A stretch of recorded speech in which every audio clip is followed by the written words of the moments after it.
one of the reasons I stopped doing these vlogs is because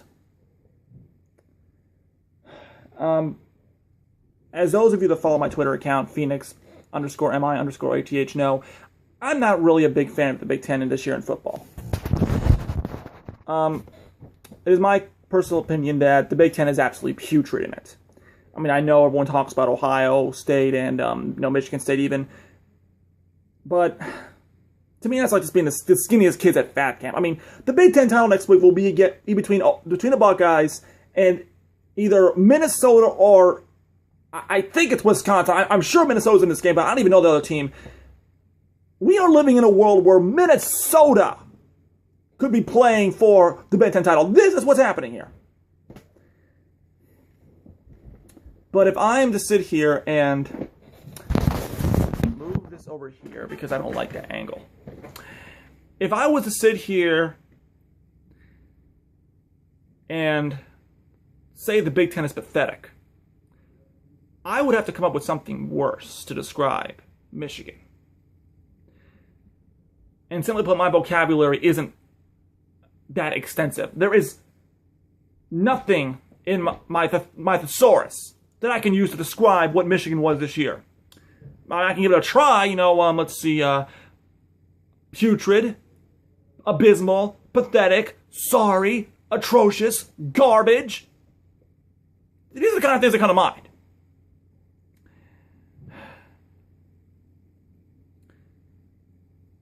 Ladies and gentlemen, the Michigan football team is an atrocity. It is an embarrassment. It is a disgrace of the highest possible order.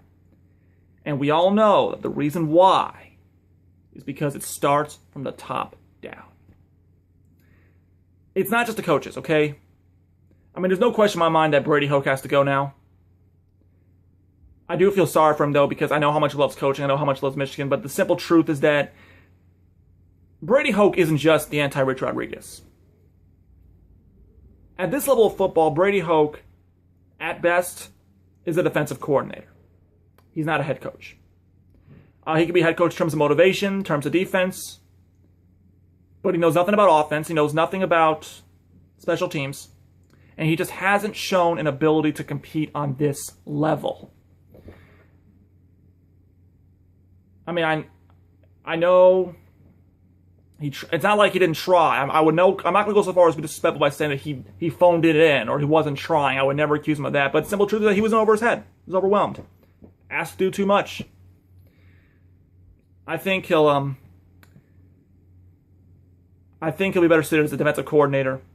Maybe here in Michigan, the event Graham Madison can't be retained. Or perhaps a head coach at like a MAC level school. I'm sure he'll find a lot of success there. But it's not just about the coaching. In my opinion, the entire football culture needs to have its house clean. We need to start over.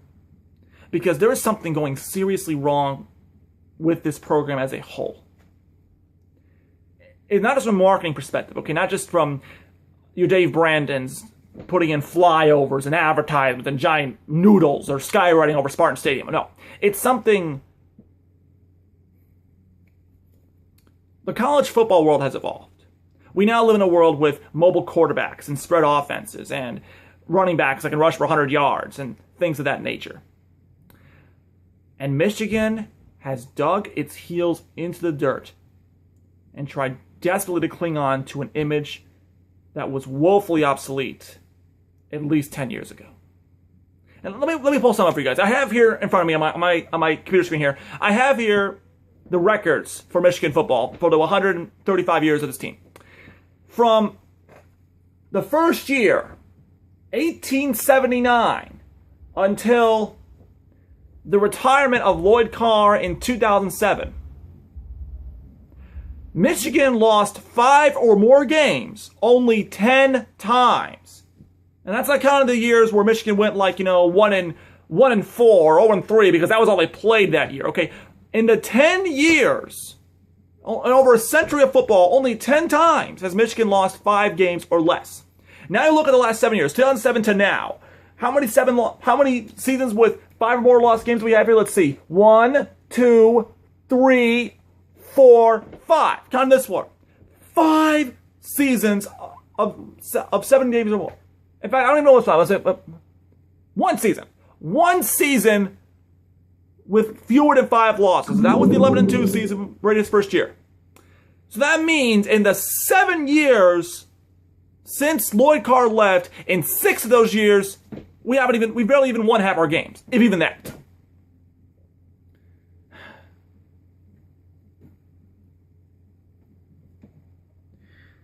I mean, it is frustrating too, because it's one thing. It would be one thing if this team was devoid of talent, but it's not.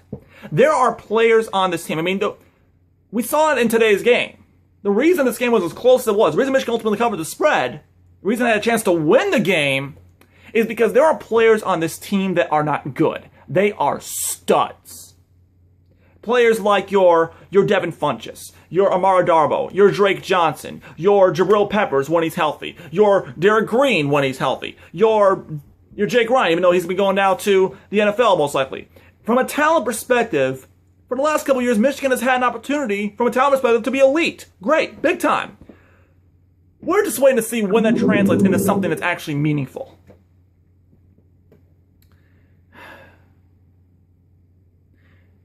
And the problem is, though, that Michigan refuses to adapt. They refuse to adapt to this new world of college football. It keeps on using it just keeps on using the same old tactics, and they expect that one day the rest of the college football world is going to wake up and see this whole thing like spread offense is just a big fad and go back to Michigan style of play. That's not going to happen. It's not. I mean, you look at Rich Rodriguez. Rich Rodriguez was on fire because the spread didn't work. I mean, granted, he didn't really recruit that well. I mean, the offense didn't really work out that well because they didn't recruit, and of course, the team had no defense. So what are you going to do? That's why I say Rich Rodriguez, or Brady Hoke rather, is the anti-Rich Rodriguez. Rich Rod was fired because he was basically sabotaged. He was set up to fail by the Lloyd Carr camp at Schembechler Hall. And it all started with what I consider to this day the most ridiculous instance of violations in the history of NCAA. I mean, what was it? I mean, what did it amount to? Players practicing an extra 15 minutes. That was it. And then the school was like, oh no, we don't want that. Oh, please don't make our players practice for too long. They might get tired. And this is the thing that I do think that there's a bit of an entitlement problem on this team. I'm not going to name names because I'm not in that locker room. I don't know who's giving the effort or whatever, but, Desmond Howard addressed it when he saw how players practice. He said, nobody on this team, outside of Jabril Peppers, nobody wants to be great.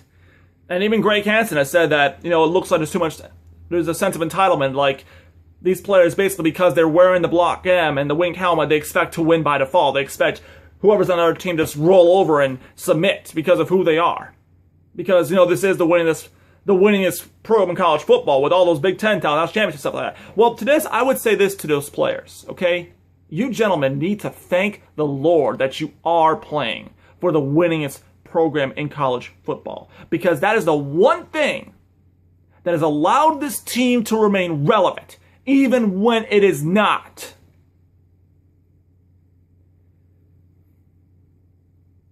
Earlier this year, I asked Nick Baumgartner, writer for MLive and the Detroit News, I believe, if he ever thought Michigan was now irrelevant to college football. And he said no. Too many people care. And that is true. There's just too many people. I mean, this is a team that's still... They said that we kept the 100,000 people in the Big House streak alive this year. I'm pretty sure there was at least one game where we didn't have 100,000. This didn't tell us, but we'll never know now. No, there's too many people care. Too many people love this program for it to be irrelevant. I respectfully disagree. Relevancy in college football is about winning. And there is simply nothing about this Michigan team right now that makes you think they are capable of winning. I mean, you look at how Ohio State and Michigan State have come into form, where Alabama and Auburn and Oregon, where they are right now, where Arizona even is right now with Rich Rodriguez. I mean, they're going to be in the Pac-12 title game against Oregon. You look at where those programs are right now and what they've been able to do. And Michigan has just... They refuse to adapt. They refuse to evolve. Michigan has become irrelevant to college football.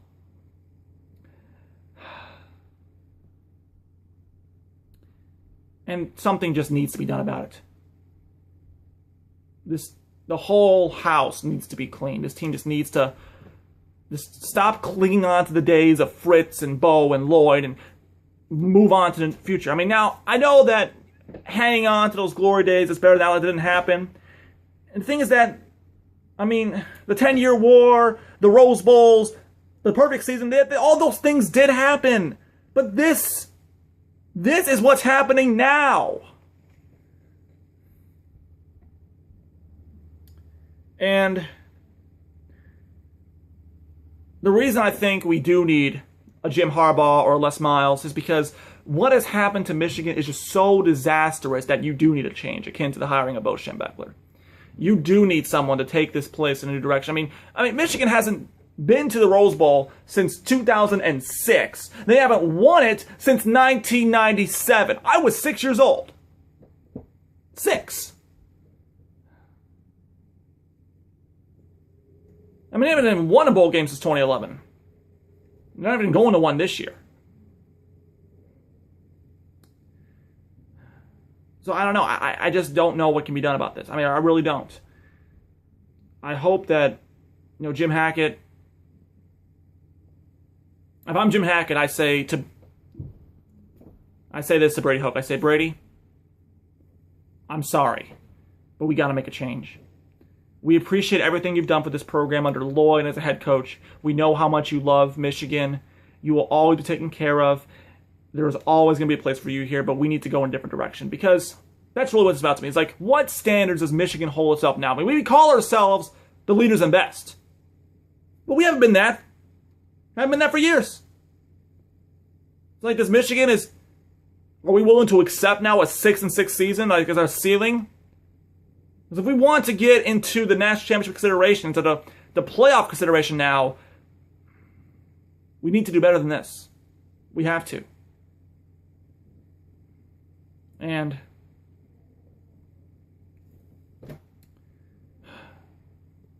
Jesus. It's just this. Watching this team regress from such a promising start has been really painful. Especially this year when this team had so much promise. As I've always said, this team is not bad talent-wise, but they're bad coaching-wise. And when you don't have a proper coaching staff, your talent doesn't matter. And that's what happened. And with that in mind, don't be surprised if the next guy comes in and wins 10 games next year. Because sometimes in a team like this, a team that has this talent but doesn't have the right head on its shoulders, all you need sometimes is just a new voice or a new face to get it going in that direction. And I think Jim Harbaugh or someone of his caliber is that guy.